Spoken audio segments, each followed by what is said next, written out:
ఎప్పుడైతే దివ్య తనూజాని క్యాప్టెన్సీషిప్ నామినేషన్ లో నుంచి క్యాప్టెన్సీషిప్ టాస్క్ నుంచి తొలగించేసిన తర్వాత సో ఓవరాల్ గా దివ్య మీద ఫుల్ నెగిటివిటీ హౌస్ మేట్స్ లో కానీ సో ఓవరాల్ గా ఆడియన్స్ లో కానీ ఫుల్ నెగిటివిటీ వచ్చేసింది అనేది అందరికీ తెలిసిన నిజమే.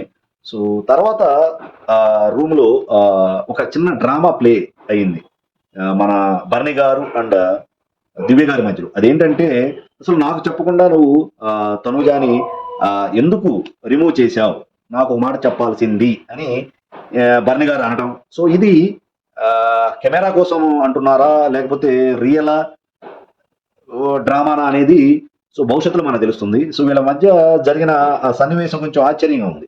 సో దానికి దివ్య గారు తనూజ గారు బాధపడుతుంటే మాత్రం మీరు వెళ్ళి హాఫ్ అన్ అవర్ అక్కడే కూర్చున్నారు, నేను బాధపడుతుంటే అసలు నా దగ్గరికి రావాలని కూడా నీకు అనిపించలేదా అని ఏమడగటం. సో మీ మీద రిలేషన్ నేను బయటికి వెళ్ళినా సరే అలాగే ఉంటుంది, మీ మీద అభిమానం అలాగే ఉండటం అని దివ్య గారు అనటం. So at the same time Bharani గారు కూడా సో ఇదేనా నువ్వు అర్థం చేసుకుంది, ఈ హౌస్ లో అందరికన్నా సో నీ మీదే నాకు ఎక్కువ అభిమానం ఉంది. సో ఒకసారి తనుజ గారు కూడా చెప్పారు తనకి దెబ్బ తగిలినప్పుడంట బాగా కేరింగ్ బాగా చూసుకుందంట దివ్య, అందుకని తన మీద అభిమానం బాగా ఎక్కువగా ఉంది అని చెప్పడం కూడా మనం విన్నాం. సో దానికి తనుజ గారు కూడా చెప్పారు డాక్టర్స్ ఉన్నారు, బిగ్ బాస్ టీం ఉంది, సో ఆమె నిన్ను చూసుకునేది ఏందని సో ఒక పంచ్ పేలింది అక్కడ. సో అంత అసలు యాక్చువల్గా దెబ్బ తగల ముందు కూడా బర్రె గారు దివ్యతో కలిసి ఎక్కువ టైం స్పెండ్ చేసేవాళ్ళు. సో అదే మాట తనుజ గారు కూడా రీతు గారితో అన్నారు. అసలు నేను ఆమె ఎందుకు నన్ను ఎందుకు దివ్య టార్గెట్ చేస్తుంది, నేనేమన్నా వాళ్ళిద్దరిని మాట్లాడుకోవద్దని చెప్పానా. సో అసలు ఇద్దరు ఒకనొక రోజు దివ్య గారు అలిగి ఉంటే నేనే పంపించి మాట్లాడమని చెప్పాను, సో బర్ని గారు కూడా మాట్లాడుకోమని చెప్పాను. సో నేను ఎక్కువ బర్ని గారితో ఉండటం వల్ల సో తనకి ఏమైనా ఇబ్బంది అవుతుందేమో అని నేనే బర్ని గారికి దూరంగా ఉన్నాను, ఈవెందో నన్ను ఎందుకు టార్గెట్ చేస్తుంది దివ్య అనే క్వశ్చన్ రేజ్ అయింది. సో తనుజ గారి నుంచి రీతు గారితో అనడం మనం విన్నాము. సో దీన్ని ఏమనుకోవాలి, ఓవర్ పర్సీవ్నెస్ అనుకోవాలా లేకపోతే తనుజ అనే ఎట్టి పరిస్థితుల్లో విన్నర్ అవడానికి అవకాశం ఉందనేది హింట్స్ వచ్చినాయి. సో ఆమెని ఎలాగైనా అడ్డుకోని ఎమాన్యుయల్ గారిని విన్నర్ చేయాలని ఉందా, సో ఎందుకు అంత టార్గెట్ చేస్తుంది అనే క్వశ్చన్ కి దివ్య గారి నుంచి ఆన్సర్ లేదు. సో ఓవర్ పొజిటివ్నెస్ లేకపోతే బర్ణ గారికి తనుజ గారి కన్నా నేనే దగ్గరగా ఉండాలనే కోరిక, సో లేకపోతే ఆమె యొక్క స్ట్రాటజీ అనేది త్వరలో తెలుస్తుంది. సో ఈ మెయిన్ మళ్ళీ బర్ణ గారి దివ్య గారి మధ్యలో జరుగుతున్న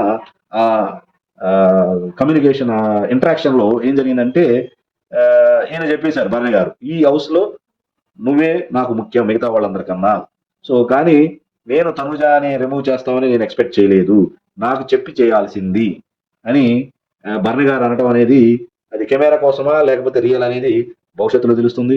సో ఈమె మాత్రం నా కోసం ఎందుకు రాలేదు, తనుజ గారి కోసం అరగంట సేపు అక్కడే ఎందుకున్నావు అనగానే సో బర్ణ గారి యొక్క డైలాగులు సో చాలా ఆశ్చర్యంగా ఉంది. సో నేను అసలు రాత్రి నిద్రైపోలేదు, నీ కోసం నేను చూస్తున్నాను, నీతో మాట్లాడాలనుకున్నాను, నువ్వు నిద్రపోయావు అని ఈయన అనడం. సో వచ్చి లేపొచ్చు కదా, లేపి చెప్పొచ్చు కదా, సో నేను ఆ రాత్రి అంతా బరువుని క్యారీ చేశానని దివ్య గారు అనటం.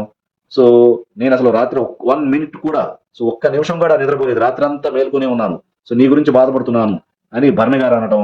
సో ఇదంతా కొంచెం పెద్ద డ్రామానా లేకపోతే సో అయిపోయినది అయిపోయింది. ఫస్ట్ అంతకుముందు రోజేమో మన దివ్య గారిని మీద కొంచెం కోపడినట్టు మనం చూసాం. సో తర్వాత ఆమె అలిగిపోయిన తర్వాత ఏదో అన్నం తినకుండా సోఫాలు పడుకుని ఉంటే సో బర్ని గారు వచ్చేసి మళ్ళీ ఏదో అడిగారు, ఆమె ఏదో కొంచెం అలిగినట్టు బిల్డప్ ఇచ్చారు, సో వెళ్ళిపోయారు. తర్వాత ఈ యొక్క డ్రామా ఏంటో మనకి అర్థం కావట్లేదు. సో ఇతనంట బర్ని గారు మీరు ఎప్పుడు లెగుస్తారా మాట్లాడదామని చూశారంటే వెళ్ళి లేపి కూడా మాట్లాడొచ్చు, మరి అది జరగలేదు. తర్వాత అదే మాట మన దివ్య గారు కూడా అడిగారు, సో లేపి నాతో మాట్లాడొచ్చు కదా అంటే దానికి సమాధానం లేదు. సో బర్ని గారు ఇలాంటి సేఫ్ గేమ్స్ ఆడే ఒకసారి బయటికి వెళ్ళారు. సో ఏదైనా ఉంటే సో అదే దివ్య గారు కూడా అన్నారు. సో అదే ఎట్ దట్ ఆ హీట్ ఆఫ్ ద మూమెంట్ లోనే మీరు మాట్లాడాలి. ఇప్పుడు ఫర్ ఎగ్జాంపుల్ ఏదైనా ఒక ఇష్యూ తనుజ గారు లేవనెత్తారు అనుకోండి, సో అటువైపా ఇటువైపా అనేది కరెక్ట్ గా చెప్తే అది ఆడియన్స్ కి కరెక్ట్ గా రీచ్ అవుతుంది. కానీ బర్ణ గారు ఏంటంటే తొందరగా డెసిషన్ తీసుకోరు. సో అదే మాట నాగార్జున గారు కూడా అమలా గారితో అన్నారు. సో ఈ అబ్జర్వేషన్ లోనే ఉంటాడు, ఎక్స్ప్రెస్ చేయడం అని. సో ఇది సేఫ్ గేమ్ అని ఆడియన్స్ నుంచి కూడా వస్తుంది. బర్ణ గారు స్టిల్ అదే సేఫ్ గేమ్ ప్లే చేస్తున్నారు. దానితో ఒక సూట్ కేసు అంతా సర్దుకుంటూ ఐటమ్స్ అన్ని సర్దుకుంటూ సో నేను అతి త్వరలో ఎలిమినేట్ అయిపోతాను, సో ఉన్నన్నాళ్ళు నన్ను ప్రశాంతంగా ఉండనివ్వండి అని దివ్య గారితో అంటాం. సో అందుకనే నేను బట్టలు సర్దుకుంటున్నాను అంటే నాకు అర్థం కాలేదు. సో జరిగిన ఇన్సిడెంట్ నిన్నే. సో అయితే గీత ఎలిమినేషన్ అవ్వాలంటే నెక్స్ట్ వీక్ ఎలిమినేట్ అవ్వాలి. సో ఈ వీకే ఎలిమినేట్ అయిపోతాను అనే అంత లో కాన్ఫిడెన్స్ లెవెల్స్ ఎందుకుని అర్థం కావడం లేదు. సో దానికి దివ్య గారు మీరేం ఎలిమినేట్ గారు, ఆ, గమ్మున సూట్ కేసు మూసేసి కూర్చోండి మీరు ఉంటారు అని దివ్య గారు అభయం వేయటం. సో నేను ఎట్టి పరిస్థితుల్లో వెళ్ళిపోతాను అంటే మోస్ట్లీ రేపు ఒకవేళ ఇదే నామినేషన్లో ఉన్నాను కదా వెళ్ళిపోతా అనే ఒక భయం ఉందా. సో ఇవన్నీ ఏంటంటే ఈ సేఫ్ గేమ్ ఆడకుండా స్ట్రైట్ ఫార్వర్డ్గా ఉంటే బాగుంటుందని మనం బర్ని గారి విషయంలో చెప్తున్నాం. సో అదే మళ్ళీ రిపీట్ అవుతుంది. సో అలాంటి రిపీట్ అవ్వకుండా ఉండాలి. సో ఇది దివ్య గారు బర్ని గారి మధ్యలో జరిగిన ఒక సన్నివేశం. సో అది రియలా, రీలా, డ్రామానా సో అనేది భవిష్యత్తులో మనకి తేటతెల్లమవుతుంది. సో ఆడియన్స్ అన్ని అబ్జర్వ్ చేస్తున్నారు. సో ఆడియన్స్ అంత అమాయకులు కాదు అనేది నా అభిప్రాయం. సో తనూజ గారి యొక్క గేమ్ ఏంటి, బర్ని గారి దివ్య గారి యొక్క గేమ్ ఏంటి అనేది ఆడియన్స్ బాగా అబ్జర్వ్ చేస్తున్నారు. సో ఎవరికి ఎప్పుడు ఎలా సమాధానం చెప్పాలో ఆడియన్స్కి బాగా తెలుసు. ఇది నా analysis on Big Boss season 9 Telugu latest episode మీద.